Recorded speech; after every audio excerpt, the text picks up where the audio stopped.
2006. A general strike all but shuts down Panama, and there are fresh reports on Noriega's resignation.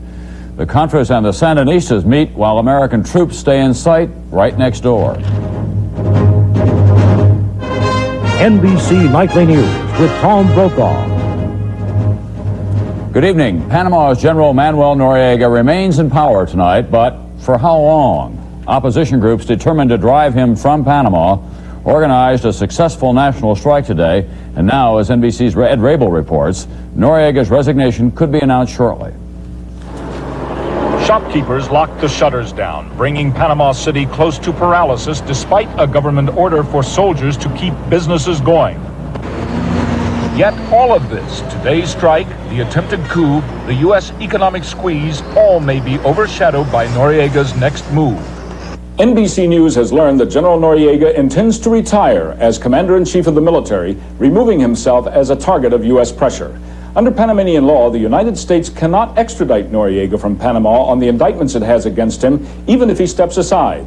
That's because by treaty, Panamanian citizens are protected from extradition from their own country. Noriega's hand-picked president, Manuel Solis Palma, is expected to make the announcement of Noriega's planned retirement tonight on nationwide TV. At the same time, it is anticipated that Solis Palma will call for restoration of a democratic government here.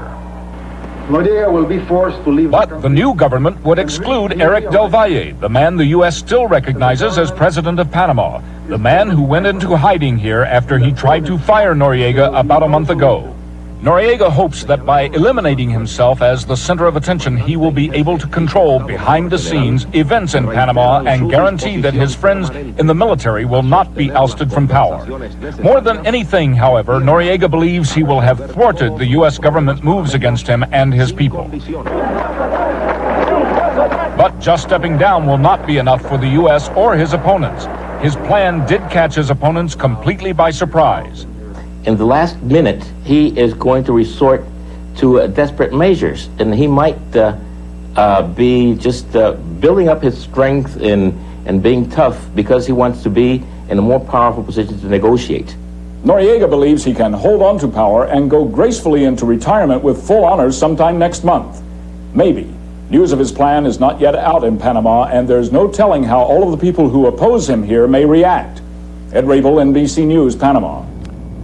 As you might expect, U.S. officials are monitoring these developments carefully, and NBC's chief diplomatic correspondent, John Cochran, is at the State Department tonight. John, do the United States officials believe that Noriega is about to resign, and if he does, must he leave Panama? They will believe it when they see it, Tom. According to American officials, the only deal acceptable to them is for Noriega to bring back Eric Del Valle, who, as Ed mentioned, is still in hiding. Anyone else, anyone handpicked by Noriega, is unacceptable, which would mean that American sanctions would continue. American officials say their goal is not to force Noriega out of his general's uniform, but to force him out of his country.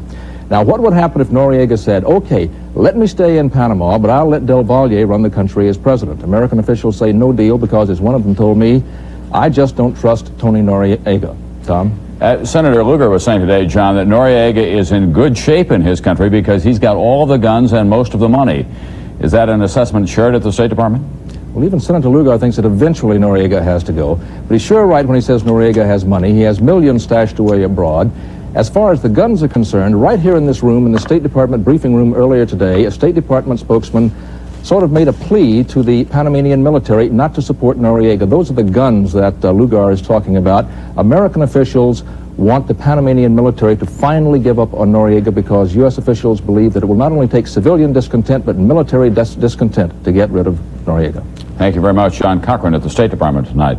At the same time, Pentagon officials said today that the United States is beefing up its military presence in the Canal Zone. Another 300 troops have been sent in. 2/3 of the reinforcements are military police.